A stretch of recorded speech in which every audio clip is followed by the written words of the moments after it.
$500,000 on the watch. 3 bands on the sweater just to let it watch. Fires up a 3. It's good. And the foul. Paul Ayton. Chris Paul has taken control of game 1. You can send it Bitcoin down and dribble it with stock. Paul on the drive. Got it and one. Chris Paul's first finals game has been a brilliant performance.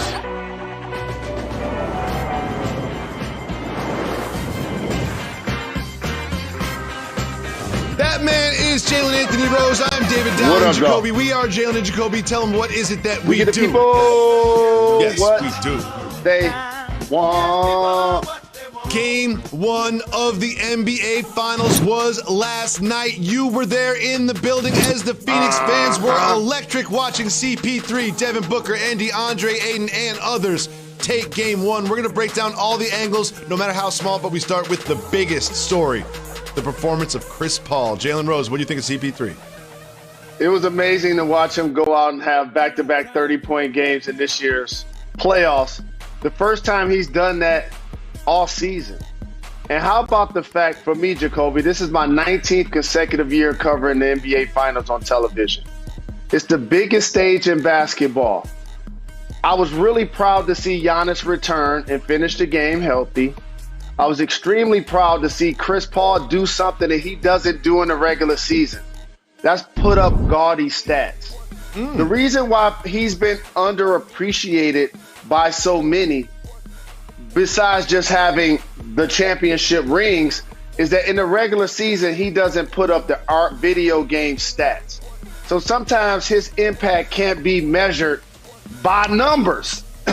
And so when he gets in these games and he decides to score, it's incredible to watch him take over a basketball game and be so very effective, be so very efficient, and size up each opponent. It could be Lopez. I'm going to give you that work. It could be Bobby Portis. I'm going to give you that work. It could be Drew Holiday, Chris Middleton. It doesn't matter. He was an equal opportunity employer. And his ability to score the basketball as well as drop dimes just unlocks the floor for a guy like DeAndre Ayton. As I see him streaking up and down the floor as a big man that can change ends and be agile, it has me thinking like our OG Tommy, put on my heart. It reminds me of the Milwaukee Bucks when they added the big O. He was late in his championship. He was late in his career. He hadn't won a championship. They paired him with Kareem. Of course, Ayton is no Kareem. He's just a mobile big guy.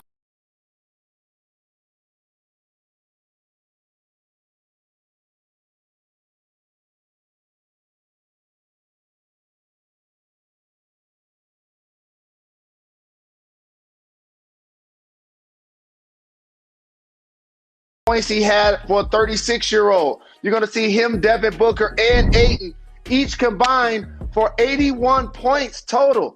That's the most this season. And so when you're unlocking the floor like Chris Paul unlocking the floor, everybody gets a chance to feel good about their game. The ball has energy, and the Phoenix Suns now lead this series 1-0.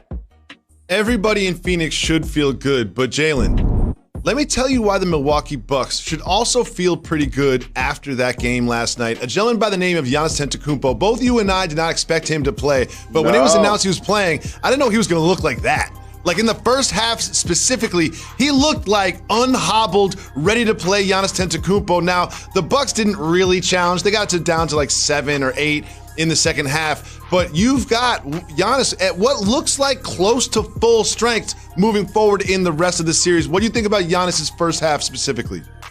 I think he moved really well if you were watching the game, in particular vertically. Horizontally, he struggled a little bit. During dead balls, he hobbled a little bit. He limped a little bit. I watched his every move from the time he took the floor to warm up. I watched him in every timeout, and there were some lingering effects. You saw him miss a couple of bunnies, in particular one layup that he's used to dunking. But that chase down block was incredible because those are the kind of plays that he got injured on. Going up in traffic and having to land freely. I can't lie. I was disappointed the first play of the game that they tried to run a lob for Giannis.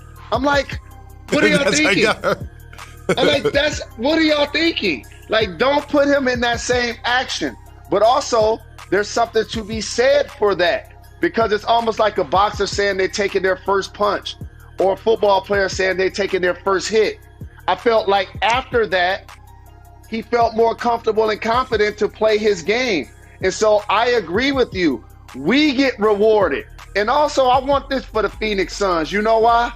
When you play against the Lakers without Anthony Davis, Denver without Jamal Murray, the Clippers without Kawhi Leonard, there will be some people that act like they want to put an asterisk on this. But I'm just going to say divine intervention is now happening for Chris Paul. They're in the NBA Finals. Giannis has returned. Now he just needs some help. Where was Drew Holiday? I was disappointed in his game. And I know how much you like Drew Holiday as well. I was disappointed that he didn't show up and give me some offense yesterday. Yeah, I mean, Drew Holiday, to me, is the true X factor in this series, because you just don't know what you're going to get. You saw it in the Nets series, too. It's just like, some days he's going to have 20 and be extremely efficient. He's always there in the defensive end, but some days it looks like it did last night. Now, Jalen, while I was watching this game, one thing I was thinking, it almost looked like Chris Paul was playing with his food. It almost looked like when he was in the pick and roll, he could do whatever he wanted. Oh, you got Brook Lopez on me? I don't even have to take him to the hole. I can just do a little sidestep jump shot.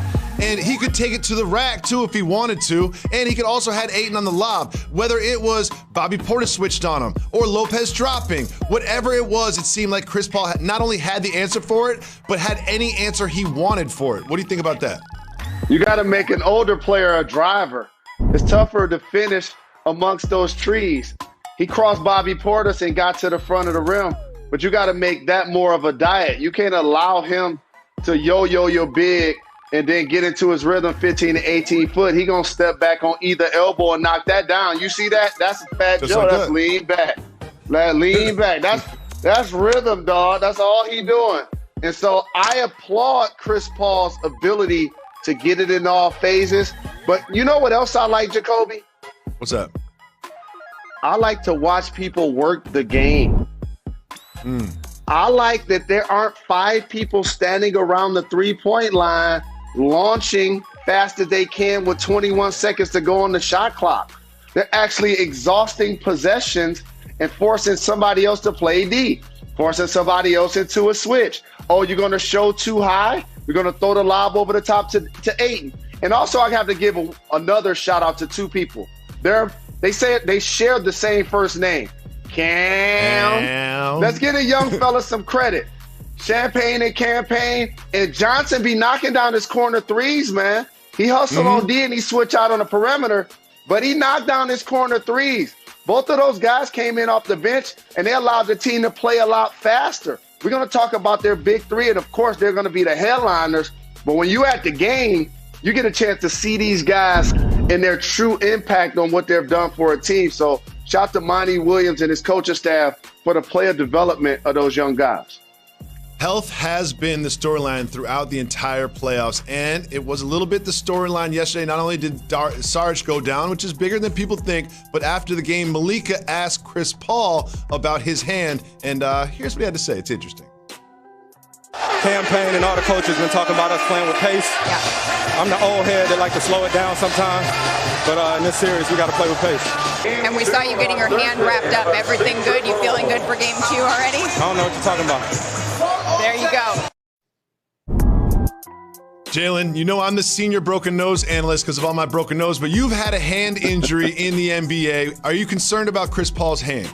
Broken hand, broken wrist, a plate and 5 screws in my hand currently as I broke my 4th metacarpal. The plate keeps this part of my hand together.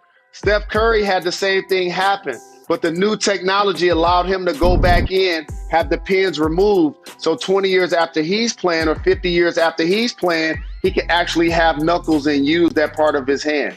For Malika to pay attention to what happened with Chris Paul, it's a classic example of what I mean. It's like being a former player. It's like you're really in the foxhole. When you're at the game, everything. So I get a chance to see every time Giannis wins or he limped or Chris Paul grabbed his hand. but that's not going to keep him out of the game. I'm not necessarily worried about it. He's overcome a shoulder injury. He's overcome COVID protocol. He's dealt with, watched other teams have injuries. He said he comes from a praying family, and he must do, because these playoffs been some divine intervention, playing against the Lakers without AD, playing against the Nuggets without Jamal Murray, playing against the Clippers without Kawhi.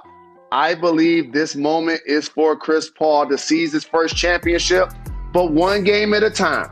This is going to be a long series, so buckle up, everybody. And we will give some thoughts on Game 2, not just tomorrow, but later on in this show. But next, we'll be discussing the offseason that everyone's paying attention to. That of that man right there on the golf course, Aaron Rodgers. Will he be ready for Week 1? Does he even know when Week 1 is? We'll let you know after this. My best life. Coming to you live above the Heineken River Deck here at Pier 17 in New York City. Welcome back to Jalen and Jacoby. Jalen Rose, Aaron Rodgers is enjoying his offseason. Trips to Hawaii with his lady, played in the match yesterday, and here's what happened when they asked him about his future on the football field. October 17th, Packers-Bears. Any idea who's going to be there? Anybody who's going to be quarterbacking in the number 12 jersey? Yeah, I don't know, BA. We'll see. How about, see, won't we? How about September 12th then? Will you go for that one? What's that one? That would be the opener against the Saints. Oh. All cheesers rejoice. Yeah, I don't know, BA. We'll see.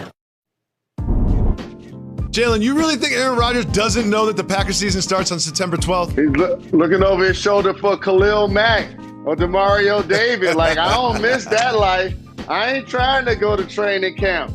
15 plus years in, no guaranteed money on my deal, no extras. I'm at where I'm at.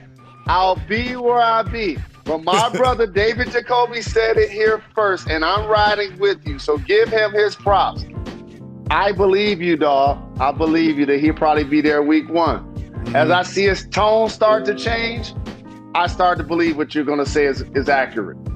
I think he'll be there Week 1. I think he has no interest in sweating through training camp and going through all the drills and spending a month away from his lady just to get ready for Week 1. In his head, he's been ready for Week 1 because he's been through all the training camps the past 14 years of it. Look at him.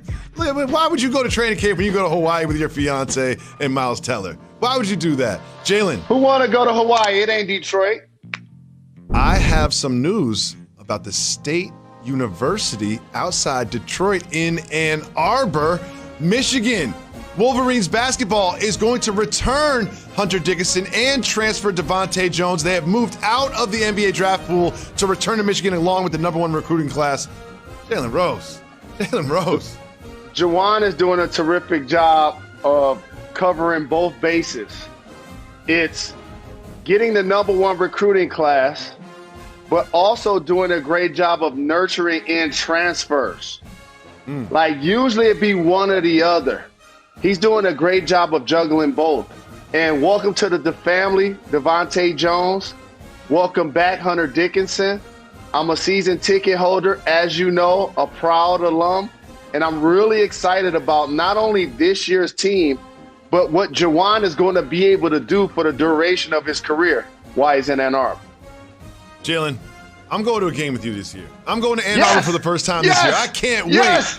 Yes. One thing that has also changed in the world of collegiate athletics is athletes can now profit from their name, image, and likeness. We've heard a lot about potential deals, but this one is interesting in Miami, where a gym is offering Hurricanes football players, every single one on the roster, $500 a month in an endorsement deal. What do you think about this potential format where someone gives everybody some money?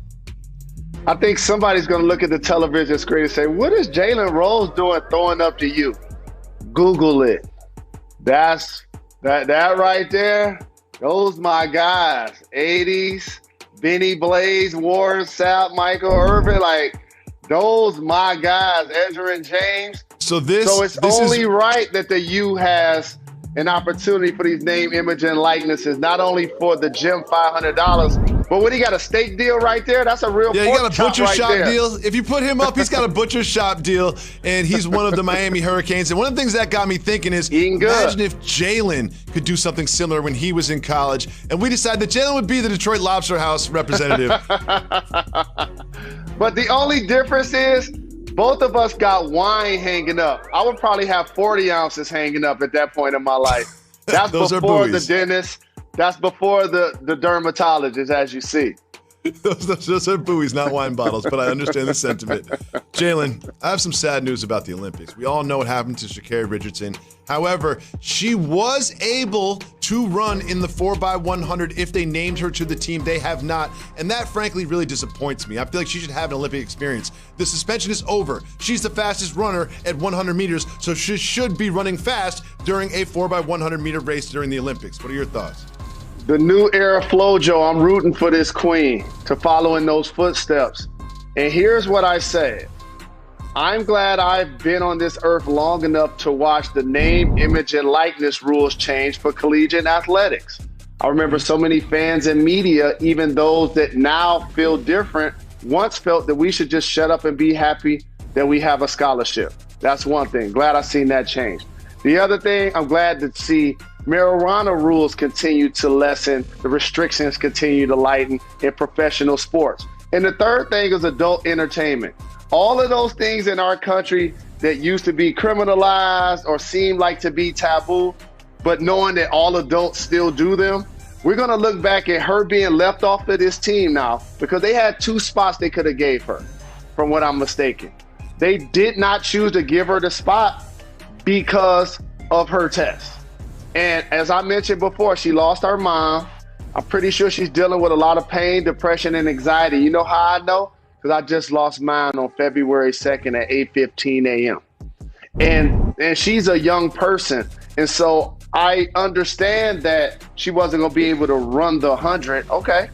But to keep her off the relay list, I felt like that was just mean-spirited based on her test. I don't think she deserved that. But this is going to be a triumph for her. Use this setback for a setup. This stumbling block is going to set her up for some greatness in the future of her career. I absolutely agree. I feel like if they suspend her for a month, she should be able to run after that month, and I feel like she's being held back from doing so